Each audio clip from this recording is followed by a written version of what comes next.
Brock Purdy had a couple of interceptions in the fourth quarter. This came from Josh Dubow of the AP. Brock Purdy is the first 49ers quarterback to throw 2 interceptions in the fourth quarter when the team was down by a score since Colin Kaepernick in the 2013 NFC title game. Wow. The 49ers lost to the Seahawks. You like that? The last time it happened in the regular season for the 49ers was Alex Smith, Week 9 of 2009 against the Titans. So it's been a while in a regular season game for a 49ers quarterback to throw a couple of picks while down by a score, because they had 2 opportunities. And let's look at that part of the game, because that's when the Vikings defense really was tested the most. Vikings are driving 4th and 4 on the 49ers 42. And I thought the decision was field goal or go for it. Field goal or go for it. You hit the field goal, you're up 8 points. You miss it, they got the ball at the 50. You go for it. Hey, the offense is moving pretty well. Yeah. 4 yards. They've been converting third downs all night. I thought they should go for it. They bring the punter out, and it's like, what? I said, what? When they showed the screen and the punt team was out there. I did not think punt was even an option at that point. And then the ball goes into the end zone, a net of 22 yards. Yep. I said to Alex, my son, they're going to be where they would have gotten the ball if the Vikings had failed on 4th down in 2 plays. And they were. George Kittle catches a pass, and they're at the 40 in 2 friggin' plays. Like, why didn't you just go for it, keep the clock moving, keep the ball, get some points, and just make that window tighter and tighter? And, Chris, the moment for me where I think something – and I watched Purdy very closely the rest of the night. And if he was messed up, he wasn't showing it in his facial expressions on the sideline, and they weren't working on him. But when they tried that quarterback sneak – 3rd and short near the 50. Just a couple of plays before the interception, the first one to Cam Bynum, on their first opportunity to make it. You look at the overhead shot of this. He got rocked. Watch this. Yeah. He gets rocked. Hicks gave him a little kiss to the head there. He got, and that's one of the downsides. And it's not like anybody did it on purpose. He got rocked. And so the next play, he converts the Tom Brady style quarterback sneak. There was a gap inexplicably that the Vikings left, and he just slipped through it. But he got rocked on that play, and I said to my son when that happened, watch him the rest of the game. If he's a little bit off, he got rocked. And I don't care who you are. That's your head, taking somebody's helmet right into the jaw area of your helmet. He got rocked. He did a great job of shaking it off, but I just wondered after that, and he threw both picks after that. Did that just knock him just enough? Chris, you've been there. Just enough out of sorts that it's the difference between getting the ball to the open guy and having somebody in a position to pick it off. Because when you see that overhead angle, I thought he got blasted. He definitely did. He did. I don't know. And, again, that's part of football too is, you get hit a lot and you're tired and, and you're starting to get exhausted. And, you've been hit in the head a few times and you're beat up. And are you thinking clearly in the fourth quarter? Can you still execute the way, you were in the first quarter when you were fresh and not tired and exhausted and beat up? I mean, that is part of the game. There's no doubt. It's a little bit like last week, the opposite of last week, where last week he played horrible and he was clutch late in the football game. This week he played really good and saved his worst throws of the game in the biggest moments of the game. And that's where it was unfortunate. They weren't able to run the ball. They were going to have to win the game with Brock Purdy throwing the ball. Definitely. They're missing one of their big weapons in Deebo Samuel, like you just talked about already, right? And, his first interception to Bynum, right? He made so many good throws all night, but I thought Troy Aikman kind of explained it the right way. When you're always an anticipation thrower. Oh, I'm going to throw to this spot. I'm going to throw to this spot. If it doesn't go perfect and you don't throw perfect, it can become dicey. And that was just way too much anticipation, let alone throwing a ball that kind of died out towards the, as it got towards the target there in Jennings. But yeah, unfortunate. And that's where, Mike, and again, Brock Purdy's really, really good. We know that. I mean, is he as good as everybody's trying to make him to be? I'm not ready to say that yet. But I know he's damn good, and they're damn dangerous with him at quarterback. But, him carrying the team with his right arm and drop back pass moments like that, okay, where it's not like, hey, it's the second and third quarter and it's a big game and, the run here and the reverse here and the screen here and it's all working good and I look good and, everybody's open. When we're talking about they know you're going to throw the ball and you got to throw the ball into tight windows and big moments of the football game, I still think that's something we haven't seen Brock Purdy do a whole lot yet. They haven't had to since he's taken over. And that's where his arm strength does hurt him because he has to anticipate all the time. And moments like that, sometimes that type of route, you kind of want to see the guy get out of the break. And then you go, Mahomes, right? He's got great touch and anticipation, but he's also got a great feel of, wait, this is one I'm going to watch him break. And then when I see him break, zoom, there goes the laser, right? And that's a club that Brock Purdy doesn't have in his bag at all times, like some of the big-time QBs in the NFL. So that interception seemed to save the Vikings. They drive down. Greg Joseph misses a 50-yard field goal, and Brock Purdy and the 49ers get another opportunity. And that's when it's like, here. Yeah, right. Yeah, I was saying, they won't mess it up again. It was taking them a little while to get down the field, tick, tick, tick, tick, tick, but they were in position where they were going to have a few shots at the end zone the way it was going, and then came another throw that Cam Bynum was able to pick off. He had to dive for the first one. He jumped for the second one. And when Purdy let go of the ball, and this is why I love watching a game on TV, you don't know where the ball is going to go when the quarterback, you don't know who's there.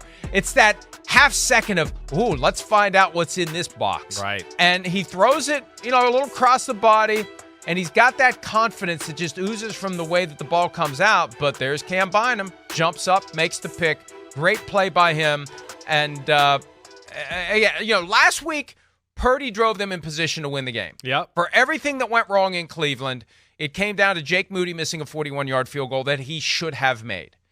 This time around, Purdy had two opportunities to take the ball all the way to pay dirt for what would have been a game-winning touchdown and 0 for 2. And that's why, and what makes this so stunning, what we've seen from the 49ers the last two games, they kicked this shit out of the Cowboys 15 days ago. We were ready to crown them. You want to crown them? Then crown their ass. And what happened? Like, I thought that I had finally understood where the 49ers were. We're going to leave no doubt. We're going to beat the hell out of everybody because we don't want any more of these close games. We don't want any more of these fluke outcomes. We don't want somebody coming back down 10 with 7 minutes left in the Super Bowl. We're going to kick your ass and kick your ass and kick your ass some more, and we're not going to let up, and we're going to try to win by 50 points if we can. And we've seen two very close games that, for different reasons, they weren't able to win. Missed field goal kept them from getting to 6-0, but last night, Purdy, two opportunities, unable to get the ball into the end zone. Credit to the Vikings defense, but, Chris, I go back to this, and everybody would love to do it. Let's beat everybody by 30 points so we're never sweating out a close game. But, I was thinking, hey, this may be a good opportunity for the 49ers to win a game in a spot like this. Yeah. Because, you may be in a spot like that against the Eagles in the playoffs. Sure, or the Lions in the playoffs or the Cowboys in the playoffs, and you can draw on your experience. Not a good outcome. Not the kind of experience you want to be drawing upon if you're in that spot again in the postseason against one of the NFC's great teams. No, you're right about that. And I think to the broader point of what you're asking with the 49ers, yeah, they came off a big win in the Cowboys. They played a defense that we know is damn good in Cleveland and gave them problems. They didn't play their best game. Cleveland made a few miraculous plays on the offensive side of the ball. There was a few penalties, right, that kind of went against the 49ers in that game, and they missed what we would say, again, a chip shot field goal for modern standards in the NFL as far as kicking field goals. They could have won that game. Last night, I think they came out with that ass-kicking mentality like you're talking about. Again, that's where you go back. It's the NFL. It ain't college football. It ain't like it's Georgia and, they're just, we're going to come out and we're going to steamroll this team 49-0 because we're the Georgia Bulldogs and we just got that much better players. So the NFL, it's, we talk about this a lot. The Vikings got a lot of studs in their team that they think, hey, we're awesome. I'm awesome. We're awesome. You rally together, give them a game plan, give them confidence. It doesn't matter. Pro NFL players go out. I don't care how good that team is. I'm the man. They pay me a lot of money. We're going to, come together tonight and whoop some ass together. And the 49ers came out with that type of mentality, but when you drive down the field like a machine the first 3 drives of the football game and you only come away with 7 points, that was their chance to do what you're talking about to the Vikings, where the Vikings look up and go, oh man, it's 17-0 or it's 17-7 already. We're in trouble here. And now the 49ers, we know, a momentum, crazy, mofo type of football team. And that didn't play in their favor there because of those mistakes. And then, of course, your Vikings took advantage of that kind of momentum swing or lack of making plays by the 49ers. You and I both picked the 49ers to win big. I had 35-21. And as I was watching the game, and I didn't share this with my son because, I ultimately want to be right. And I was conflicted at times. Right. It was great to see the Vikings win their biggest regular season game as far back as I can remember, and now that I'm a little older, I can't remember back all that far. But that was a huge win for them. But I kept saying, it's coming, it's coming, it's coming. At some point, it's going to happen. The 49ers are going to score, force a turnover, score again. 14 points just like that. And 35-21 is still a possibility here because that finding that groove and breaking the Vikings back, it felt like it was always just around the corner. Right. But we never got around that corner, and the Vikings did a great job of holding it off, even when it felt like the Vikings were giving them opportunities late, when it wouldn't have been a blowout, but it just would have been, okay, the 49ers win, all is right in the world, we haven't lost our minds. The end result was we all feel like we've lost our minds. I still don't believe what I saw. It's crazy. I'll probably watch it again today and tonight and tomorrow just to be 100% sure. He elected a Kirk Cousins. Something for today. For today, yes. Well, and look, I only react to what I see. And I get a kick out of the Vikings fans on Twitter who try to tell me how to be a Vikings fan. It's like, listen, punk, I've been dealing with this for 50 years. I've got scars on my soul that will never be removed. Nothing they do moving forward can eradicate 1975, December 28. That's there for good. Super Bowl 11, that's there for good. 1987, NFC Championship game, that's not going anywhere. 98, I'm living that the rest of my life. They're like tattoos that you can't get removed if you want to. 2009, 2017. Don't forget about 2000 when the Giants won. Don't forget about that one, the 41-0. Come on, you said all the good ones except the best one. Come on. Scratching that's the easiest one to process because it was over by the end of the first quarter and I was able to go turn off the TV and go to sleep. I knew that one was done. It's the ones that are just tantalizing that it's there. And so, I've had my heart ripped out and stomped on as a Vikings fan for 50 years. And, being in this business for almost half of that time, which is just amazing to me when I think about it, like half of my existence as a Vikings fan has been in this business where I have worked very hard to remain neutral. I have worked very hard to cover everyone objectively and fairly. And if anything, I'm harder on the Vikings than I would be if I didn't have that background. But I mean, I give Kirk Cousins a hard time because I've been waiting for a game like that since the moment they signed him. Remember, we got to take a break after this, but remember the context of how they signed Kirk Cousins. With Case Keenum playing quarterback, they almost got to the Super Bowl. With Case Keenum, they had the Minneapolis Miracle moment, and then they go to Philadelphia, and they lose 38-7, and they decide we're going all in on Kirk Cousins. And that's going to take where we are next level. That was the organizational attitude.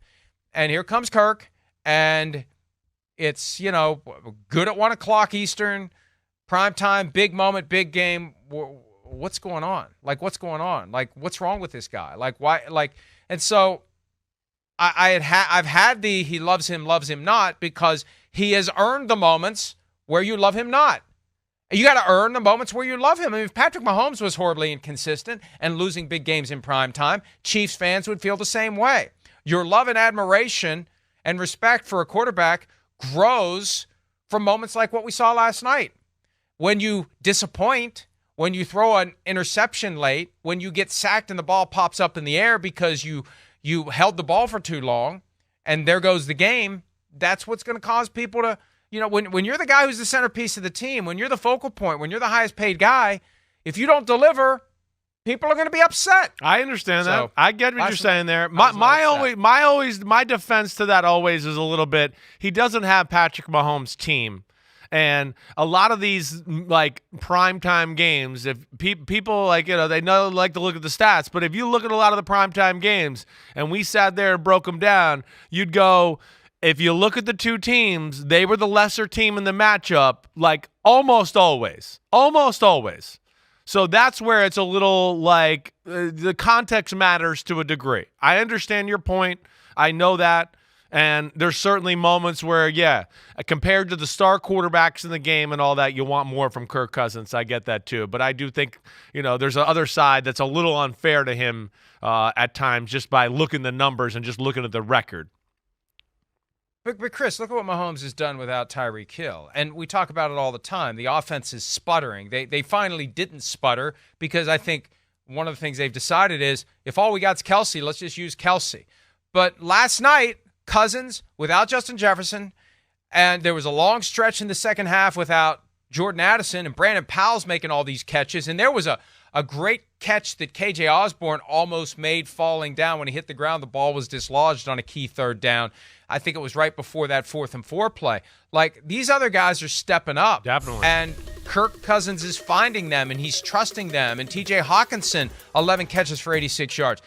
I think that the Vikings right now in the passing game have a far better supporting cast for Kirk Cousins than the Chiefs have for Patrick Mahomes. I would agree with that. Yes. Justin Jefferson, it would be nice to have him back. But even without Jefferson, the guys I saw last night, we need to take a break. And we'll talk about Jordan Addison on the other side. Okay. But they got a superstar potentially in Jordan Addison.